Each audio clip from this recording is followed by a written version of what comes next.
On the banks of this river in Korea in 1951, America, Britain and their United Nations allies were locked in a battle with tens of thousands of communist troops.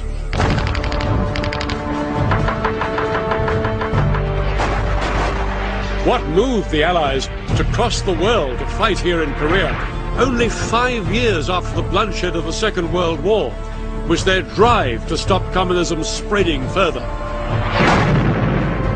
I'll be revealing the dramatic reversals in military fortunes of the armies of the capitalist West and the communist East. And telling the story of how events in Korea nearly spiraled out of control, raising the spectre of nuclear war. The Korean War was waged by men from 24 different countries around the world. Men divided by ideology, but also by the way they fought. On one hand, massive firepower. On the other, overwhelming numbers. I'll be telling the story of what it was like for the ground troops when these two very different armies clashed. And describing the brutal fighting often waged in extreme conditions across the entire Korean peninsula. This is the story of a largely forgotten conflict, and of the battle that took place here on the Imjin River during the Communist Spring Offensive of 1951. A battle that was to be a turning point in the war for Korea.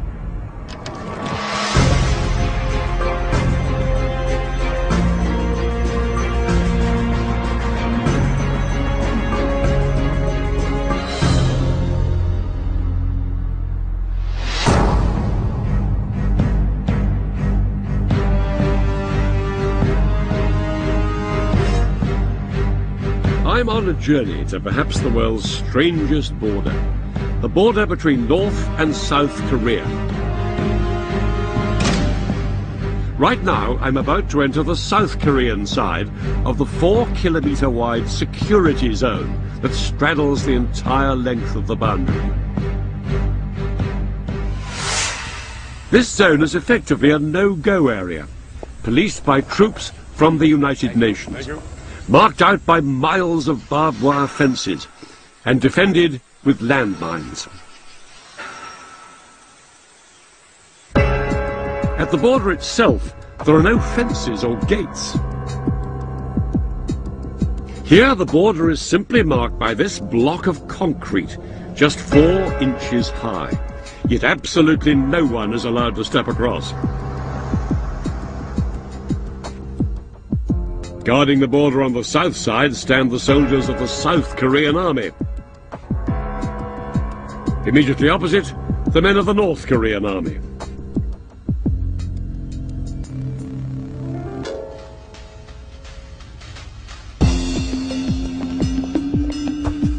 The only place along the entire border that the two sides are in direct communication is on this spot, where a few huts literally straddle the border.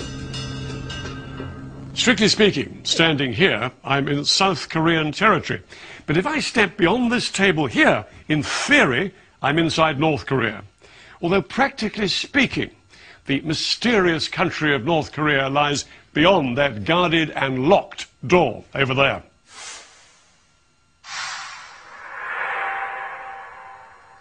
So, how come such a bizarre situation exists here?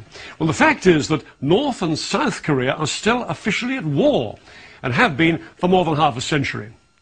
Before the Second World War, the entire Korean peninsula was under the control of Japan. But when Japan was defeated, the victors divided the country along this line of latitude here, the 38th parallel.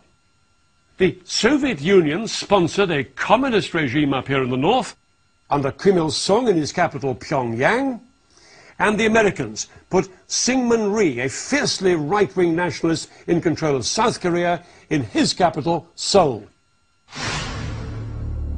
Syngman Rhee wanted to govern not just South Korea, but the entire peninsula. He wanted to unite North and South under a capitalist regime.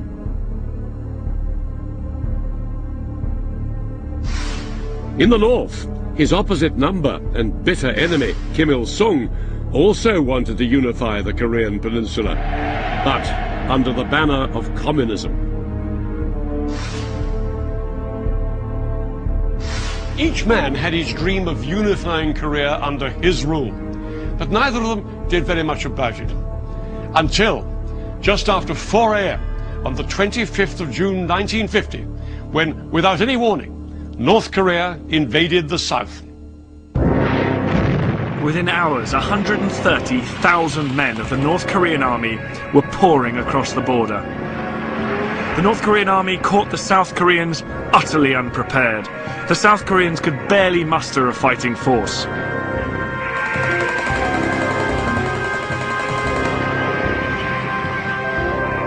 Outgunned and overwhelmed by enemy tanks, the ill-equipped army were rapidly forced back. Even though we fired our guns at them, the tanks were not damaged at all. We could not destroy them. We were in a panic. We couldn't resist the enemy. It was terrifying. In just 48 hours, the communist soldiers were poised to attack the South Korean capital, Seoul.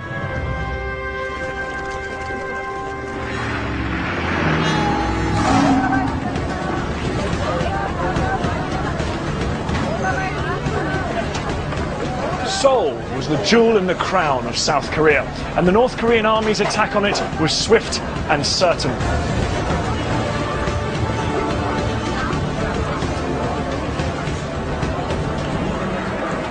The communists burst through these narrow streets, meeting little resistance as they took control.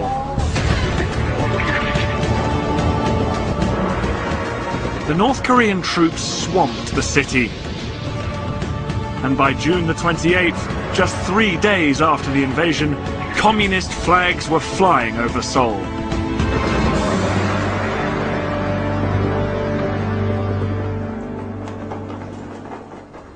But the North Koreans didn't stop here in Seoul. They pushed on southwards, aiming to take the whole peninsula in the name of communism.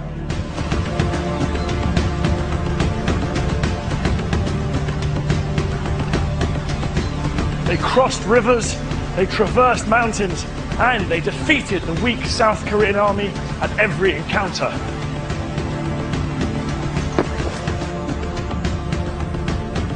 For the North Koreans, it was beginning to look like a walkover.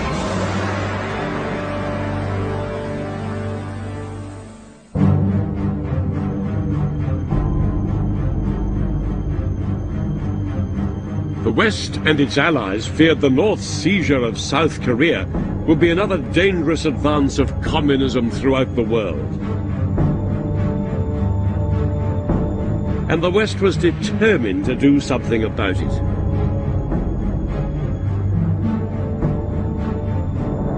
The Americans took the lead in persuading the United Nations to go to the defense of South Korea.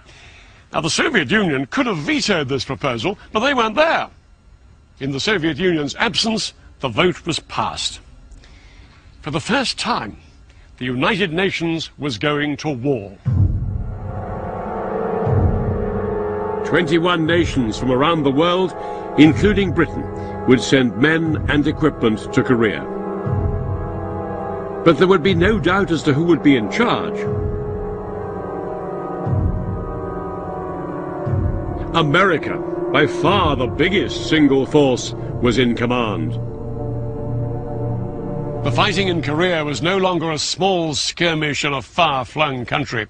It had dragged in a superpower. Within days, Allied troops began to flood into South Korea.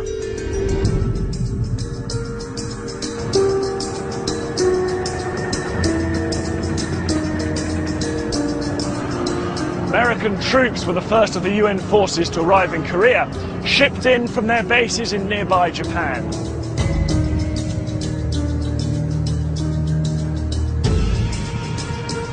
And they entered here, through Korea's southernmost port, Busan.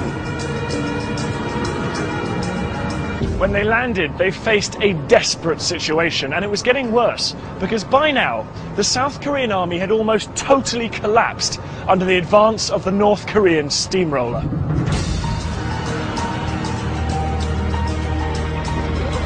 But the American troops were virtually powerless to improve matters, because these were not the same battle-hardened, well-equipped men that had been victorious in the Second World War. We had equipment left over from World War II, most of which had been in a warehouse someplace, and it was from unserviceable to non-existent. We were in a very poor shape for everything. We were not ready to fight a war. That's the long and the short of it.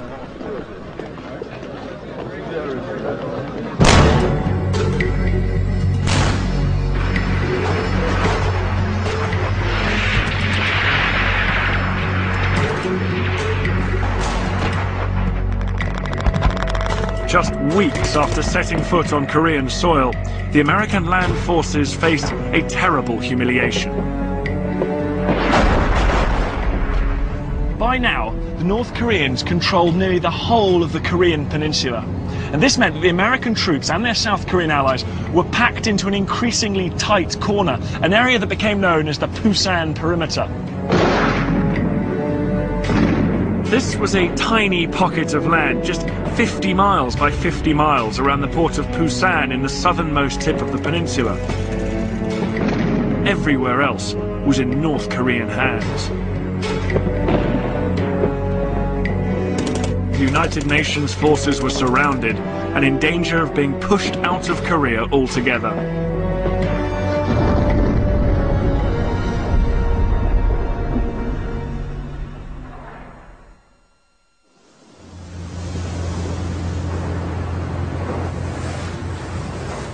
What was needed to rescue the United Nations forces from disaster was a bold stroke from a decisive leader. And that's exactly what they got from the man in charge, the American General Douglas MacArthur. MacArthur was one of those commanders who was larger than life. He was America's most decorated officer in the First World War, and he relished the fame he'd won, leading the defeat of Japan in the Second World War. Now the Korean War gave the aging general a chance of yet another triumph. MacArthur knew that if he was to push Kim Il-sung's communist army back into North Korea, he'd have to come up with a much more ambitious strategy than simply battling it out on the Pusan perimeter. In World War II, MacArthur's greatest victories had been achieved through amphibious landings, sending troops in by sea to attack behind enemy lines. Such landings carried grave risks, but MacArthur was convinced he had mastered the technique. MacArthur now proposed to use the same strategy in Korea, with a bold attempt to take the pressure off his forces trapped in this toehold in the southeast of the peninsula. He would deliver an amphibious hammer blow, not down here around Pusan, but 150 miles behind enemy lines to the northwest, at the port city of Incheon.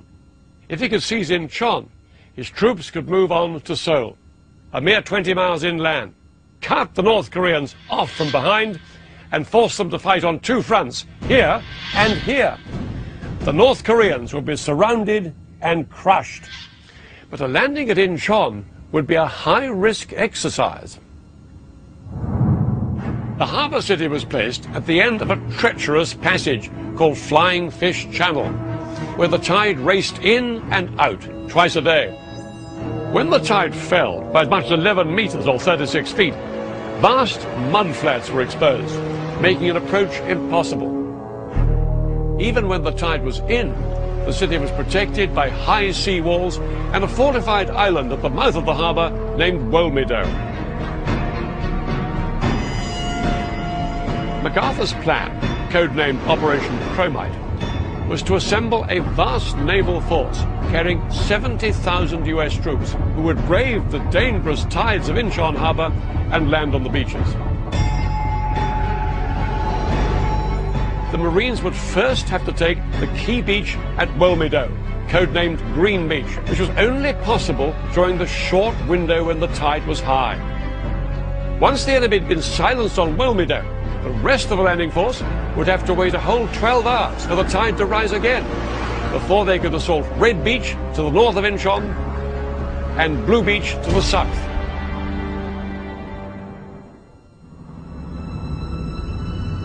Set for mid-September 1950, Operation Chromite was to be the largest amphibious landing since D-Day. Many of MacArthur's colleagues thought his plan near impossible. One of them even said, "We drew up a list of every natural and geographic handicap, and Incheon had them all." MacArthur himself privately admitted his Operation Chromite was risky. It was going to be a tough assignment for the crack US Marines, handpicked to carry out the operation. Opposition's APS unknown, bears 193, speed fast. The Marines' success hung on meticulous planning. But when I went to visit the British Royal Marines aboard HMS Albion, I found out just how many factors can throw the best plan off course. There's the weather, there's the tide that has an impact, the sea state. Of course, the Americans at Incheon had real problems with the tides, very high tides, just a 12-hour gap between them. How important is it to get the tides absolutely right? Well, if we get it wrong, then we're going to end up either getting caught on sandbars offshore and you're at the mercy of enemy fire. Absolutely. And if the tide is too high, then of course you may be actually slamming into the sea wall, equally difficult to get people off. So timing is absolutely crucial.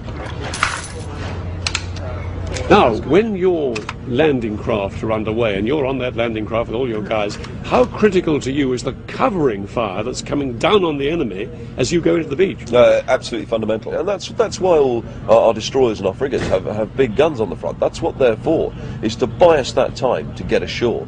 But this will be a matter of supreme concern for the lads that are now on the landing craft and steaming into the beach. Not directly involved. I shall remain clear of the sort of reach of sea. And what's it like being on a landing craft on your way into a beach? There will be guys that are utterly disorientated. They won't have a clue if they're in exactly the right position, what they're going to see when they get off the landing craft. Given with that, some will have been sick, some will be dizzy, some will be confused. And frightened? Oh, hugely frightened. One of the crew of the landing craft, who's working up on deck, will be shouting 500 metres to go, 400 metres to go, and then counting them down. And of course they get to 100 metres to go, they all stand up, the doors get pushed open, and then they're just stood there waiting for the ramp to drop. Hit the beach, ramp goes down, and then they're off. The US Marines waiting off the coast of Incheon were about to go through exactly the same experience as 0 hour for the amphibious landing drew near. At around 6 a.m. on the 15th of September, the actual landing part of the operation swung into action, under the cover of Allied naval gunfire. 6 British and American destroyers had already steamed in to within a mile of the city, and anchored so that their guns could fire at point-blank range on Wilmedo and the entire Incheon area.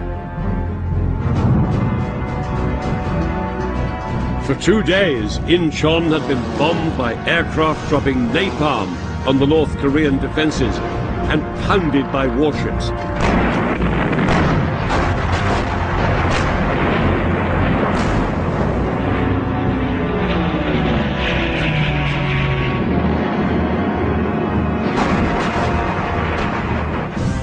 Now, under yet more covering fire, the landing craft used the high tide to sweep in from the sea and land on Wilmedo's Green Beach.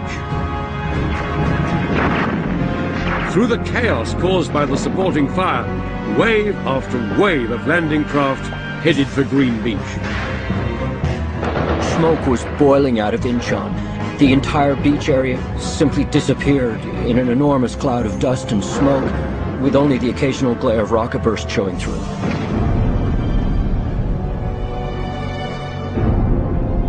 It was just awesome.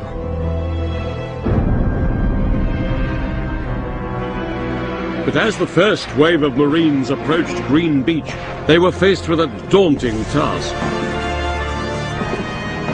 Scaling the 12-foot-high defensive sea walls under enemy fire.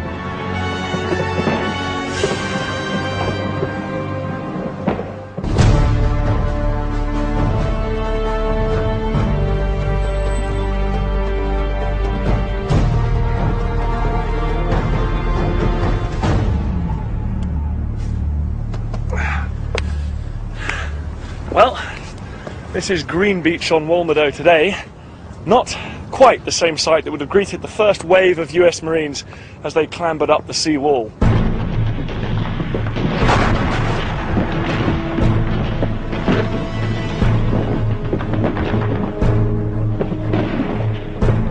With the second wave of Marines just 4 minutes behind, they quickly advanced inland, the landscape blackened and blasted by the covering fire.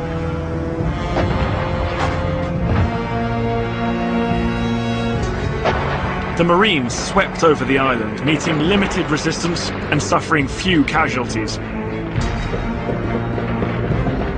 In just 2 hours, the Marines' commander radioed the waiting fleet. Walmedo secured. Phase 1 of their mission had been accomplished.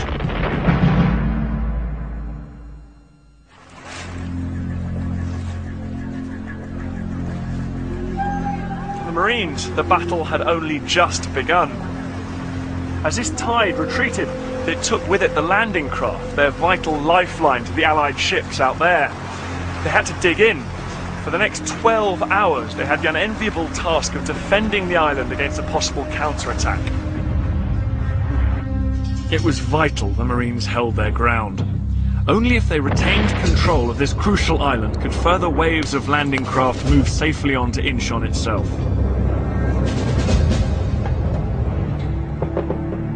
They waited hour after hour for the tide to turn, waiting to defend against any North Korean counterattack. But the big attack never came. Only at 5:30 did the tide come back in, and conditions were again favourable for the next phase of the American landings further up the channel. Red Beach fell to the Marines with little resistance. But there was still one more beach to capture.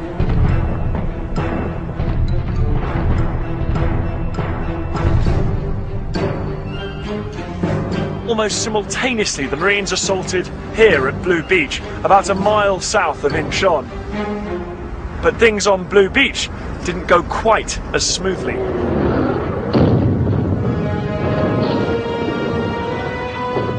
Out to sea, 25 separate assault waves had formed, but as they approached the shore, many of them were swept wildly off course by the strong currents. The assault on Blue Beach was in disarray. Landing craft at risk of capsizing, men in danger of drowning.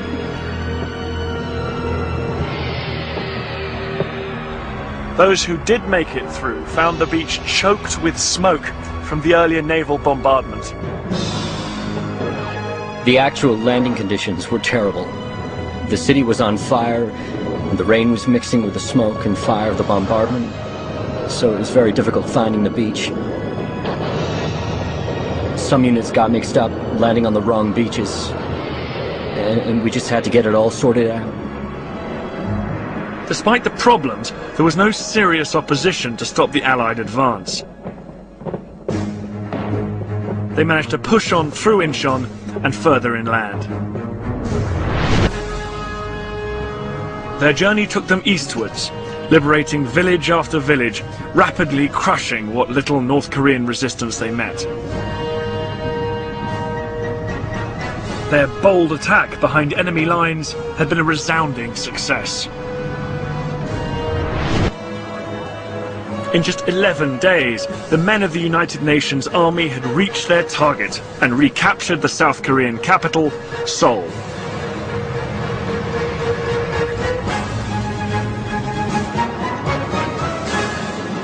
The war in Korea was taking a whole new turn.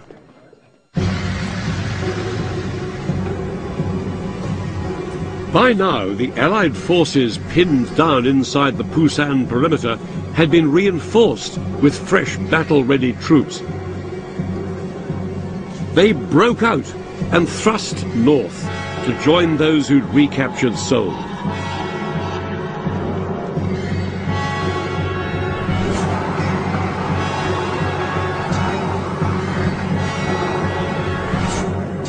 The United Nations forces could now attack the North Korean troops from two directions. Kim Il-sung's army was effectively surrounded and quickly collapsed.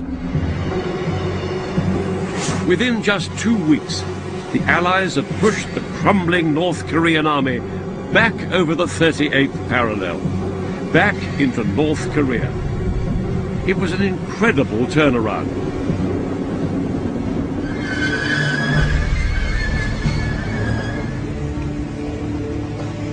The two Koreas were now back where they began, divided by the 38th parallel. The question for the UN allies was what to do next. The United Nations could have ended the war right there, but MacArthur wanted to press on. He didn't just want to kick communism out of South Korea, but crush it in North Korea as well. He said the North should pay the penalty for invading the South. He urged the United Nations to take the war across the border.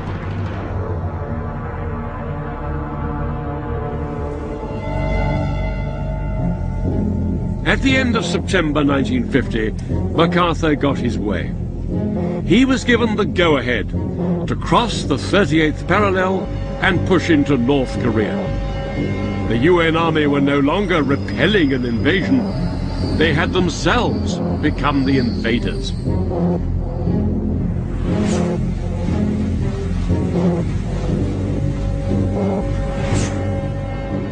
The Allied invasion of North Korea began very well.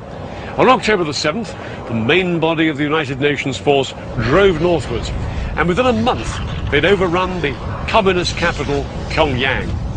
Still they pressed on, scattering any North Koreans who opposed them. The United Nations forces were now within reach of fulfilling MacArthur's vision of a total victory over communism and a united anti-communist Korea. Word went around that MacArthur had even promised his troops would be home by Christmas, in a month's time.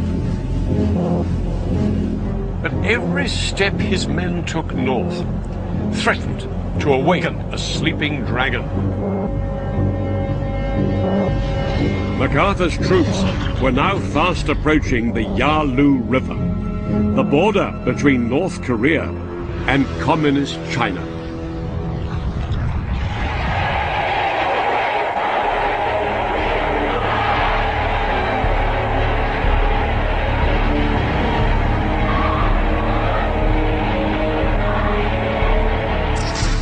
The Chinese leader, Mao Zedong, had been watching events in Korea.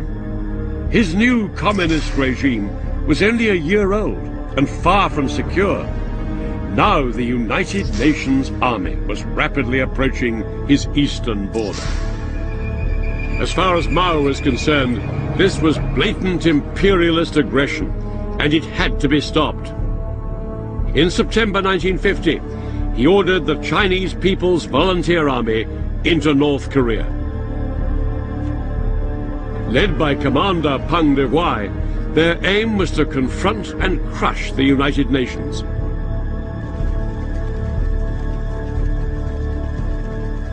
The vast armies of China had joined the war. Almost overnight, the men of the United Nations faced a very different enemy.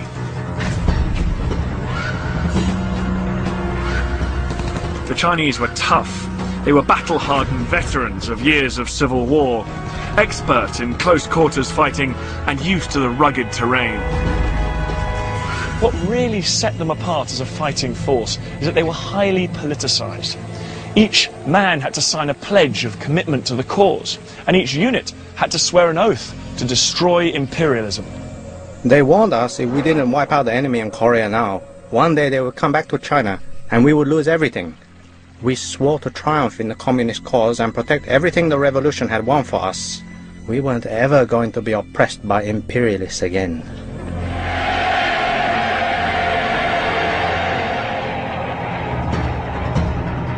The Chinese may have been rugged and determined, but their real advantage lay in the sheer vastness of their numbers. The UN, on the other hand, relied on completely different strategies. Rather than the massed use of troops travelling swiftly and silently across open countryside, the UN had fewer troops, relying on road-bound tanks and artillery.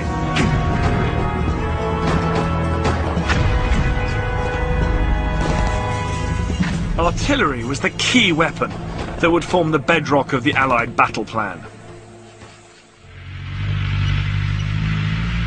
Dan and I were given the chance to experience what it's like to be under live artillery fire when we visited the bombard shelter of the British Royal School of Artillery. A converge, a PD, a 2 rounds. At my command, a 1 round fire for effect. A 3 on the 5. Ones are a fire over.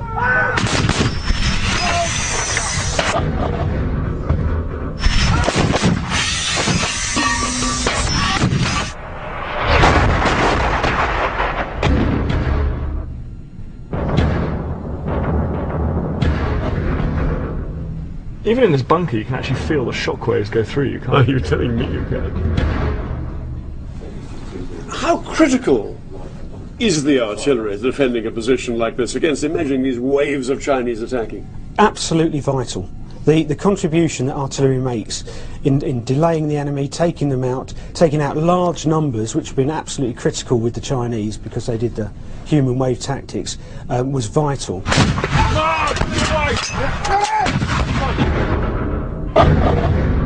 Lethal effect would probably be about 150 metres in a circle, taking people out, that would be killing them, and then the actual damage would go out to about 200 or 300 metres. Extraordinary, isn't it? And that effect would be continuous, day or night, all weathers, 24 hours a day, that's what you would receive. The effect on an enemy out there is absolutely devastating.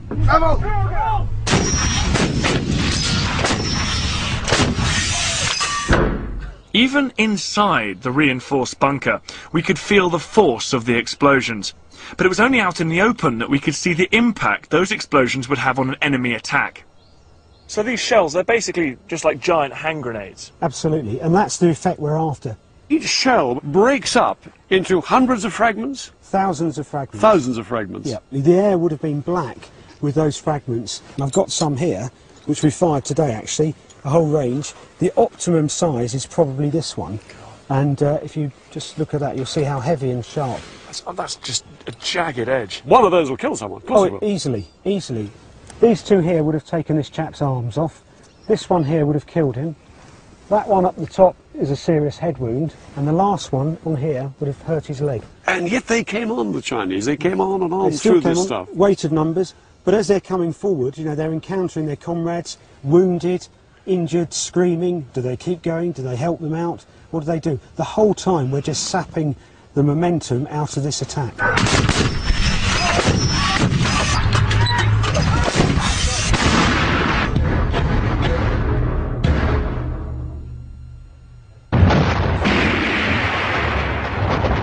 But no matter how lethal the artillery fire, it did little to stem the massed attacks of the Chinese army.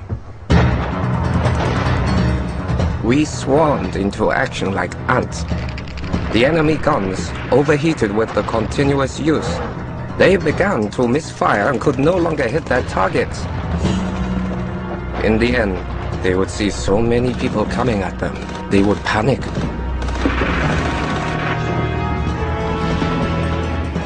One after another, United Nations positions were simply overwhelmed by wave after wave of Chinese infantry.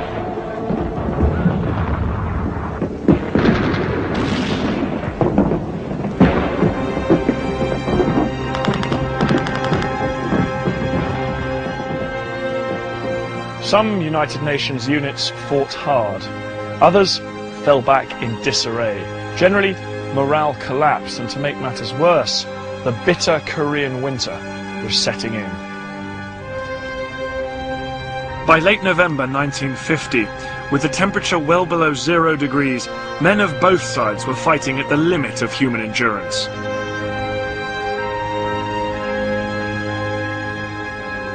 The Chinese soldiers were wearing only lightly padded cotton uniforms and thin canvas shoes to protect them against the bitter cold. The Allies fared little better, and much of their equipment simply seized up.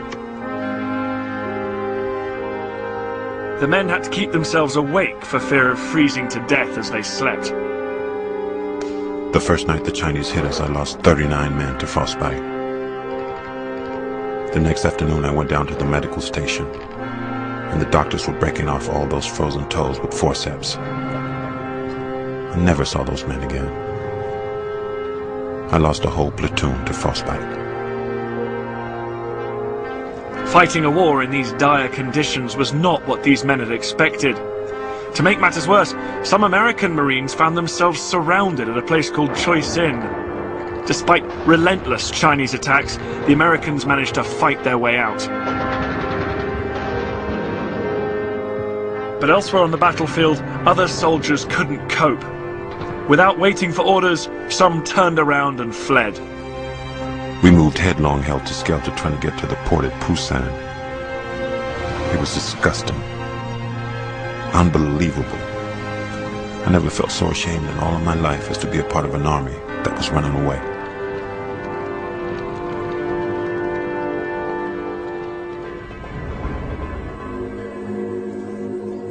Allied defences were crumbling across practically the entire front line.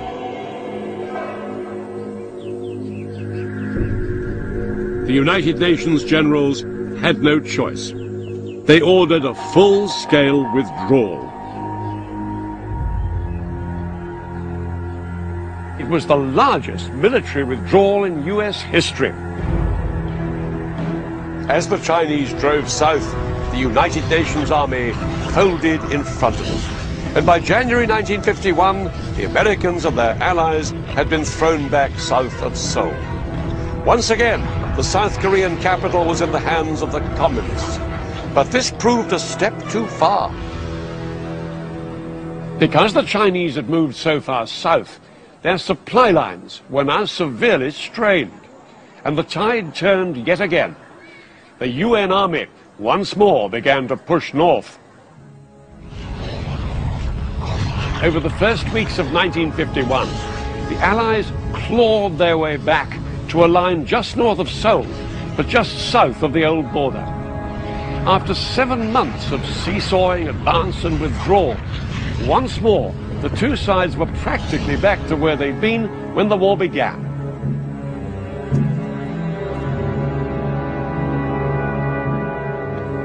The huge, sweeping moves of the two sides up and down the peninsula subsided into an apparent stalemate. But how to break this stalemate was to lead to a crisis at the very highest level of the American leadership.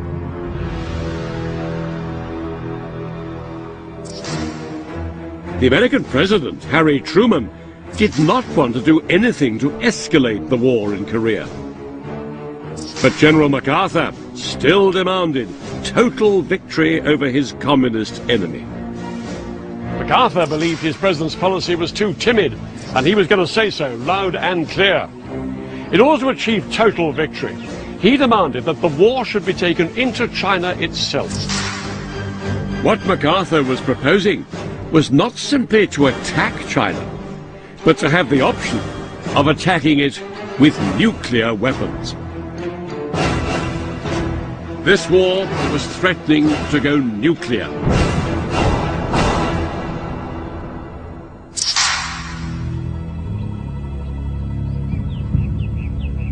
With MacArthur now publicly challenging Washington policy, President Truman had to make a decision, and he made a brave one.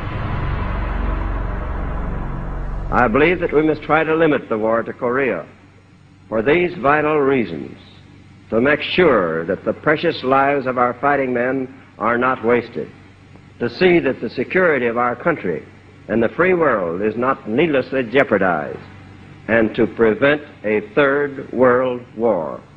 I have therefore considered it essential to relieve General MacArthur.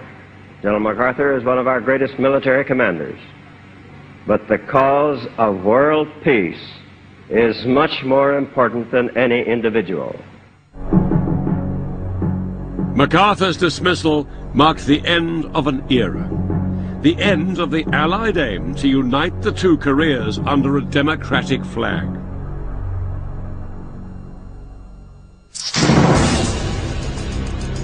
MacArthur's job went to General Matthew Ridgway, a man both liked and respected by his ground troops, and a man who accepted the idea of a divided Korea.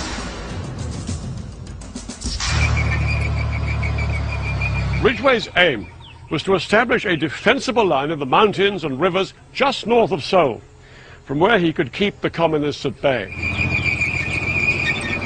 But the Chinese commander, Peng Dehuai, had an entirely different plan. He wanted to demolish the Allied forces and throw them out of Korea once and for all. Unknown to the mainly British and American soldiers who were starting to dig in, China's vast armies were preparing to launch a massive attack, their spring offensive.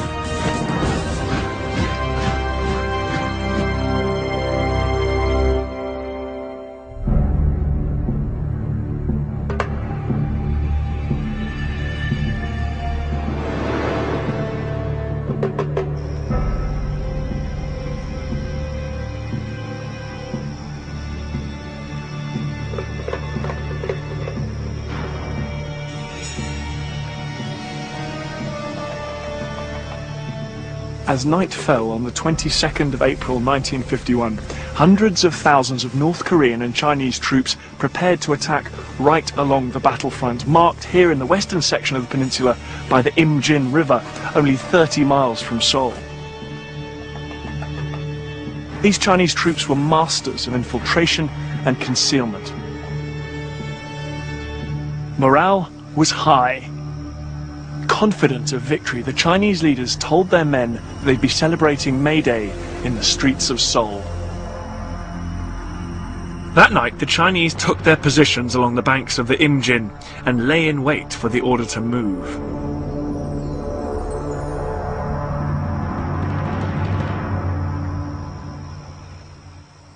The Chinese commander, Peng Dehuai's plan was for a huge coordinated attack, practically from coast to coast. And the aim of his spring offensive, to destroy entire UN divisions by swamping them with sheer weight of numbers, carving them up into small pockets and wiping them out one by one. Then he'd move to recapture Seoul. Peng ordered the North Koreans to bring pressure on the east end of the line here. But the main attack would be by the Chinese themselves, punching a hole through the line in 3 places, against mostly South Korean forces here, American forces here, and here, in the west, where I am now, the Chinese put a large force up against the mainly British 29th Brigade, who were defending the historic invasion route to Seoul across the Imjin River. Until now, the Americans and South Korean troops had borne the brunt of this war, but over the next few days, the men of the mainly British 29th Brigade, led by Brigadier Tom Brodie, would play a vital role. The 29th Brigade's 9-mile-long front along the Imjin River was pivotal. If the Chinese breached the line in this position, the Allied divisions either side would be exposed and the routes to Seoul would be open. Of vital importance were 2 river crossings, with tracks leading to the capital just 30 miles to the south.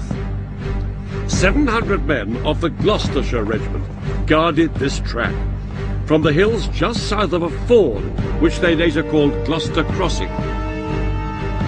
This second crossing and track were guarded by another 700 men from a battalion of the Royal Northumberland Fusiliers. In support, both British battalions could call on the Royal Artillery's field guns back here.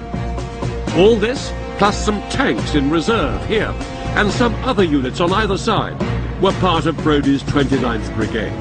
and everything in this region was under the overall command of the American 3rd Division.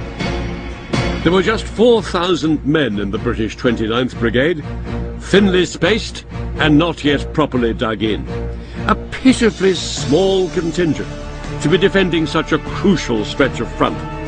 Advancing on them, the entire Chinese 63rd Army, over 27,000 men. The British were outnumbered by around 7 to 1.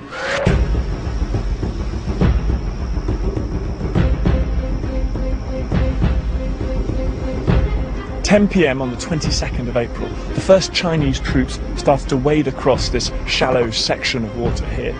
But they were held back for nearly 2 hours by less than 16 men from a platoon of the Gloucesters firing from up here on the south bank. And then we saw the Chinese. They were thick in the water, somewhere around 2,000 men. It was an astonishing target, and we did use up all our ammunition. After halting 4 separate Chinese assaults, the British troops finally ran out of ammunition, and they had no choice but to pull back and rejoin their unit. There was now nothing to stop the Chinese from advancing further. Throughout the night of the 22nd of April, vast numbers of Chinese soldiers succeeded in crossing the Imjin River, that's it down there, and pushing southwards towards here. This area, known as Castle Hill, was held by around 100 men of the Gloucester's A Company. They were in for a very long night.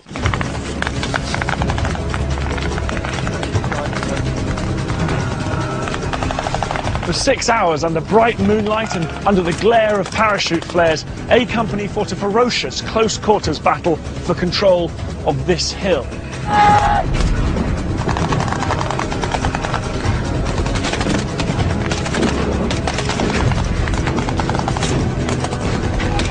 Again and again, the Chinese attacked up it, and again, A Company drove them back with machine gun and mortar fire.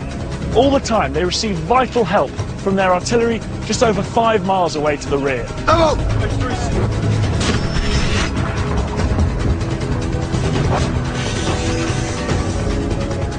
Shells rained down.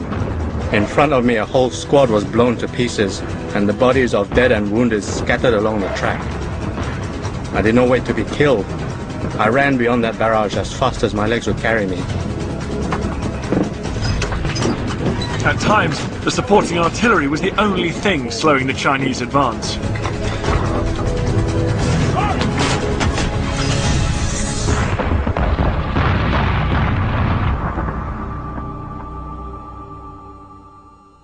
At first light, on the 23rd of April, things were looking decidedly bleak for the whole 29th Brigade. In fact, it was looking grim right away along the whole Allied line. Some 30 miles over there to the east, a South Korean division collapsed under the Chinese pressure. And American and Commonwealth troops were desperately trying to plug the gap. It made it all the more vital that the British 29th Brigade held on here at all costs. The Northumberland Fusiliers, guarding the easterly track down from the river, had found their forward positions threatened. The Chinese had begun to gain the high ground here, and the Fusiliers were being pushed back. The line was weakening, and the Chinese were infiltrating the gaps between the British positions. As for the Gloucesters, 5 miles to the west, their A Company were unable to hold out any longer on Castle Hill. There was no other option for the soldiers here, reduced to just 1 officer and fewer than 60 men, but to pull back and join the rest of the battalion further south. Relying completely on supporting artillery fire, they managed to retreat to a hill that became known as Gloucester Hill. By dawn on the next day, the 24th of April, the entire battalion, reduced to around 400 men, were all defending Gloucester Hill against around 10,000 Chinese soldiers. And they were practically surrounded. By now, the Gloucester's situation was so precarious that the 29th Brigade commander, Brigadier Brodie, sent in a column of tanks along this valley in an attempt to blast its way through to them. But the lead tank was hit, and it blocked the route, and the attempt to break through to the Gloucesters had to be abandoned. All hope of getting help to them evaporated. That afternoon, General Soule, the American commander of all the units in the area, radioed to ask how things were going. Brigadier Brodie, instead of urgently requesting the Gloucester's withdrawal, replied simply that things were a bit sticky. He couldn't have chosen a worse moment for a bit of British understatement. The American general was given no idea how bad things really were, and so he ordered 29th Brigade to hold their position. What followed was disaster.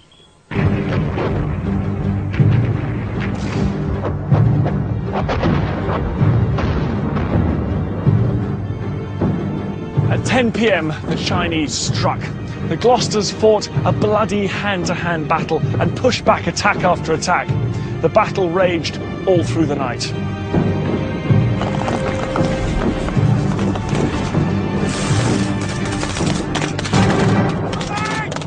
It was the beginning of the end for the Gloucesters.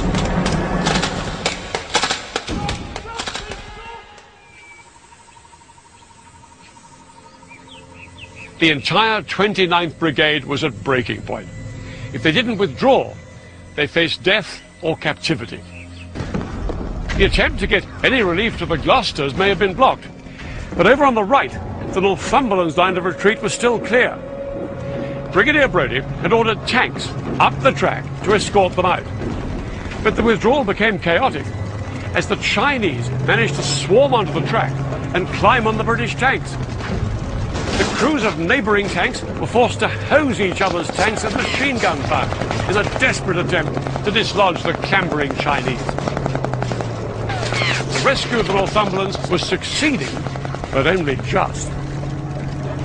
But the Gloucesters, off to the west, were left to their fate. In the face of the rapidly advancing Chinese, Brigadier Brodie had by now been forced to withdraw the artillery supporting his troops. And once these vital guns were silenced, the men of the Gloucesters really were at the mercy of the Chinese. The men stranded just up there on the top of Gloucester Hill were preparing for a nearly impossible task. They were going to try and make a break for it. But many had not slept or eaten for days, and with virtually no ammunition, getting back to friendly lines would be a near impossible task. But the Gloucesters had little choice. They set out across the enemy-infiltrated stretch of land on what for many would be their final journey. The Gloucesters had started the Battle of the Imjin with 700 men. 58 had been killed in the fighting. Only 63 made it back to the safety of British lines that night. Nearly 600 Gloucesters were taken prisoner.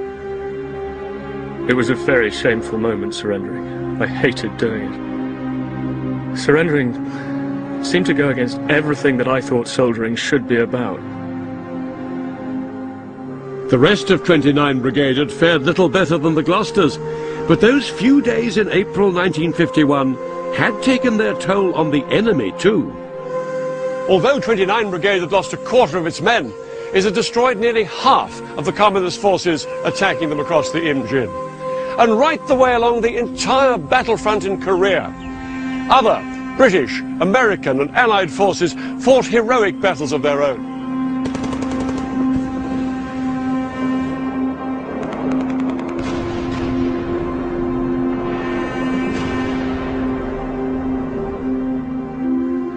No one knows exactly how many the Chinese lost, but it was in the tens of thousands.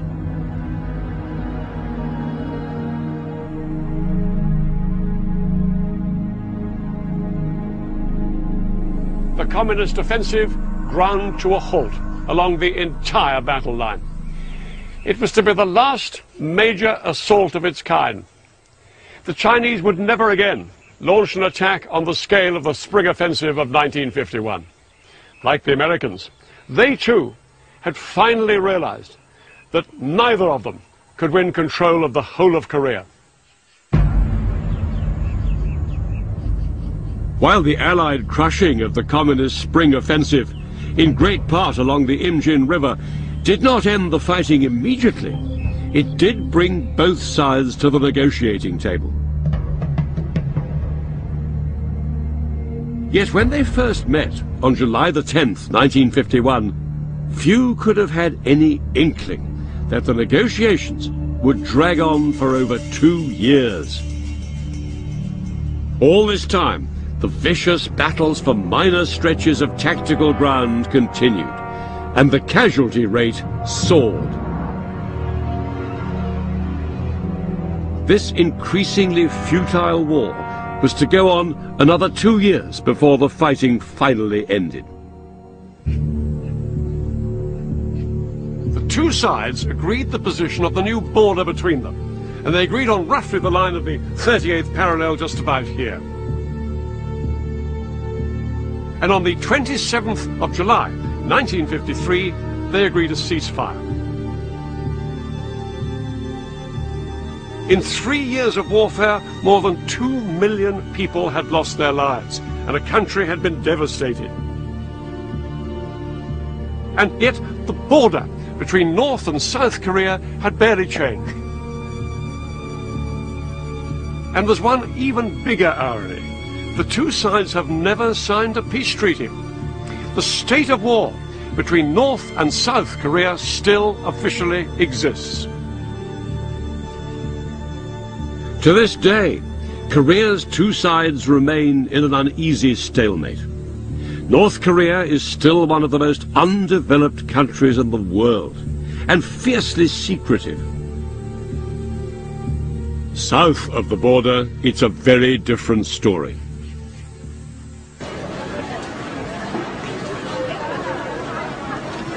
South Korea has developed into a vibrant and thriving democracy.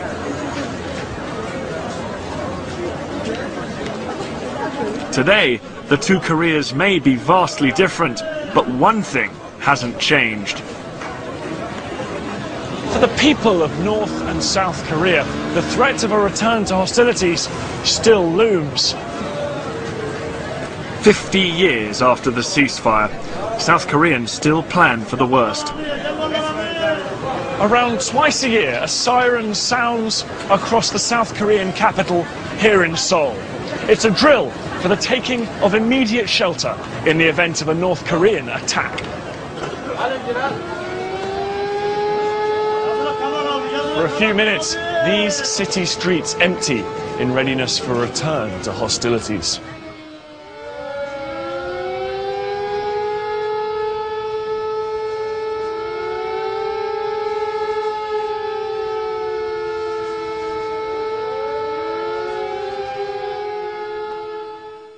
An awful lot of very brave fights going on right the way along the line. Next time, 20th century battlefields brings you the Tet Offensive, fought in Vietnam. This massive communist assault was the turning point in the 20th century's longest war. I'll be explaining how the American military had to adapt itself to face up to a largely guerrilla fighting force. And I'll be experiencing what it was like for the soldiers as they fought their way through South Vietnam. The Tet Offensive was one of the most decisive battles of the 20th century.